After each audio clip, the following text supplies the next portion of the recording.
Басыма тигізбедік. Иә, әдемі отырсыздар. Салтанат апай, өзіңізден бір тілек.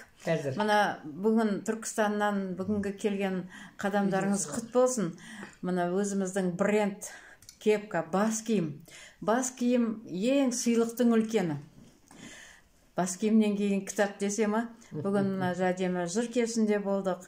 Енді әрқашан төрдегі бастарыңыз төмендемесін. Мына біздің Түркістан қасиетті Түркістанға келген бүгінгі кештен, бүгінгі күннен бір естелік болсын деп, сіздерге осындай арнайы брендовый кепка, қыста суықтан, жазда ыстықтан сақтасын. Құтты болсын бас киімдеріңіз. Сіздерге арнайы өзімнің сыйлығым.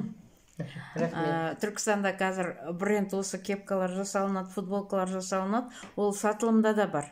Мен білдім, что сіздер келетінді, бірақ маған да сыйлаған. Сол сыйлықты мен сіздерге сыйладым. Өйткені сіздер мен құрметтілерімсіз. Сәке, өзіңізден бір тілек. Ал енді қыздар, мына бүгін жыр кеші, ән кешінде бәріңдің өнерлерін тамашалап жатырмыз.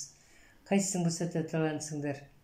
Сол таланттарың алға қарай шарықтай берсін, көркейе берсін. Сендерді біз тек қана үлкен мінбелерден көре берейік. Бүгінгі Санжар баламыздың да болашағы зор болсын. Осындай таланттар өсіп шыға берсін. Әумин. Қазақ талантқа бай халық. Соны дәлелдейік бай екенімізді. Құдай қаласа. Әумин.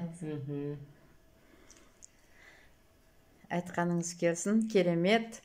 Жолдарыңыз ақ болсын әрқашан. Біздің қарапайым ғана осы үйім бүй түскен үй деп халық айтады. Мен үйімнің төрі әрқашан сіздерге ашық. Төлегендей асылдың сынығының, тектінің тұяғының күтпегенде кімді күтеміз? Сәке, бүгінгі кеште айтқан әрбір сөзіңіз орынды. Обычно мақтағаннан қорқу керек. Сіз дұрыс айттыңыз, өлеңді бұлай оқу керек, өлеңді бұлай оқу керек. Сіз өлең оқылымға да бір үлес қосып кеттіңіз. Сол үшін қанша жыл еңбек еттіңіз, қанша жыл өзіңізге деген құрметіңіз шексіз. 8 мартты тойламайтын бір ғана қыз бар деп мен пресс-конференцияда айттым. Ертең журналистер оны жазып жатады.